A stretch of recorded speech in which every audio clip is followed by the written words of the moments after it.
Assalamualaikum warahmatullahi wabarakatuh. Kawan-kawan sekalian, kita jumpa kembali di channel Jejak Semesta 65. Kawan-kawan, pada hari ini sebagaimana kita ketahui bahwa para capres mulai hari ini ya diundang, capres dan cawapres diundang tentunya dan cawapres diundang oleh Muhammadiyah, DP Muhammadiyah yang kemudian menyelenggarakan semacam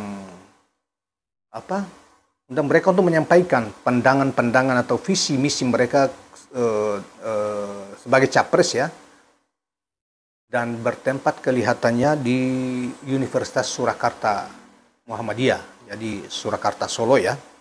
Nah, dan hari pertama lagi-lagi Anies Rashid Baswedan tampil, dan kemudian ini oleh beberapa panelis yang juga guru-guru besar di kalangan Muhammadiyah maupun lainnya, memberi pandangan-pandangan banding terhadap apa atau menanyakan apa yang menjadi gagasan Capres Anies Rashid Baswedan. Nah, saudara sekalian, ada satu hal yang amat menarik dari Anies, dan ini menjadi menjadi kalau soal pendidikannya menjadi ini inti dari kualifikasi inti mungkin ya dari Anies Rashid Baswedan soal pendidikan atau perhatian khusus tentang pembangunan manusia, karena dia selalu mengatakan soal pembangunan manusia. Nah, saudara sekalian, ada yang sangat menarik dari pembahasan soal pendidikan, kampus-kampus, yayasan-yayasan sekolah swasta yang dia menawarkan kalau dia terpilih dia akan membebaskan PBB mereka. Karena itu salah satu persoalan yang besar yang dihadapi oleh kampus-kampus atau sekolah-sekolah atau lembaga pendidikan swasta maupun yang lainnya. Berikut ini coba kita bacakan selengkap tentang pikiran dia ya, yang ditulis, yang dikonstruksi oleh Kumparan News pada tanggal 22 November 2023 ini. Saudara sekalian, pendidikan jadi sektor yang terus dibicarakan para capres-cawapres termasuk Anies Baswedan Muhaimin Iskandar. Anies menawarkan solusi bagi sekolah hingga universitas swasta yang kini masih menghadapi berbagai masalah terutama soal finansial. Kata Anies, ke depan sekolah-sekolah swasta, universitas swasta menurut Anies, mereka maksudnya, harus dibebaskan dari pajak bumi dan bangunan atas tanah mereka. Harus nol, kata Anies. Dalam dialog terbuka, Muhammadiyah bersama calon pemimpin bangsa di Universitas Muhammadiyah Surakarta, Rabu, 22 November. Karena tanpa adanya kampus swasta, sekolah swasta, kata Anies ini ya, kita tidak mampu menyekolahkan anak-anak Indonesia.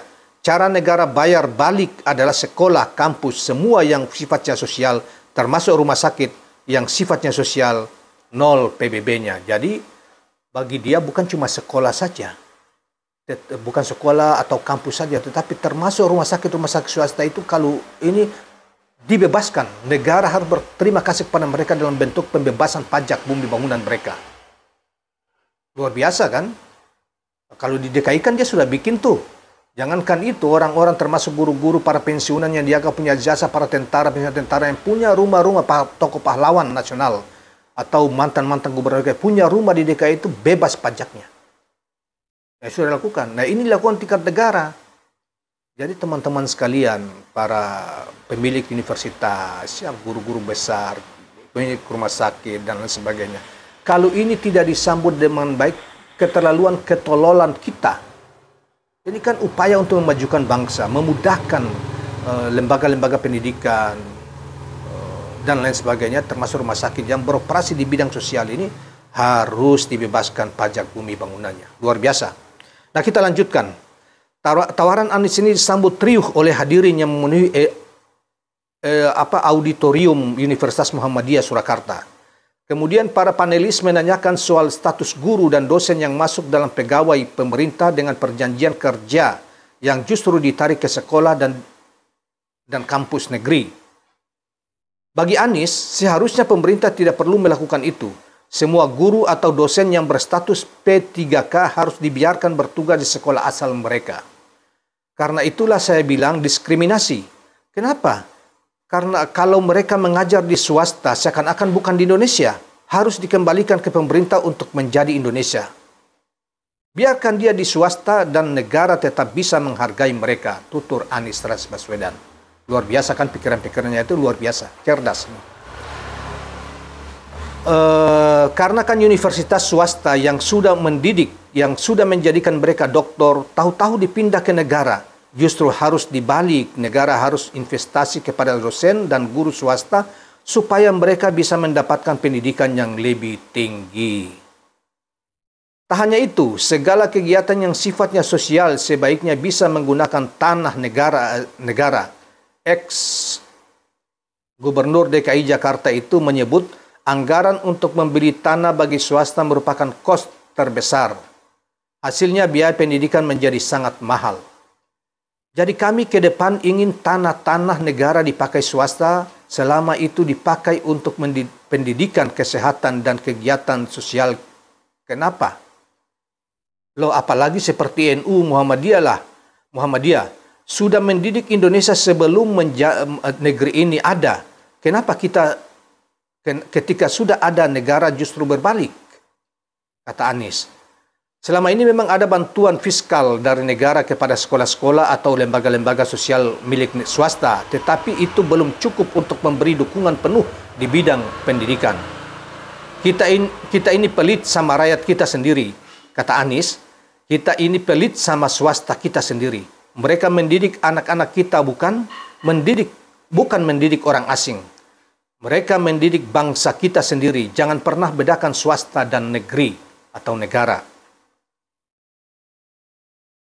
Dikatakan oleh Capres Anies Baswedan, yang ini digarisbawahi oleh Kumparan News ini, tanah negara itu dipakai oleh swasta tidak akan hilang. Kalau dipakai sama asing malah bisa hilang. Tapi kalau dipakai swasta nggak mungkin hilang. Kata Capres Anies Rashid Baswedan, dan ini digarisbawahi oleh Kumparan News. Dengan bantuan ini, kata ex-Mendikbud itu menilai pendidikan Indonesia akan lebih baik dan yang paling penting biayanya juga terjangkau oleh seluruh lapisan masyarakat. Jadi bayangkan sekolah pendidikan di seluruh Indonesia tidak terbebani belanja tanah di awal, maka SPP akan murah, biaya sekolah akan murah. Itu dirasakan seluruh keluarga kita di Indonesia. Demikianlah kawan-kawan sekalian pikiran-pikiran tentang dari Dr. Anies Rashid Baswedan, kandidat atau capres dari Koalisi Perubahan, capres nomor urut 1.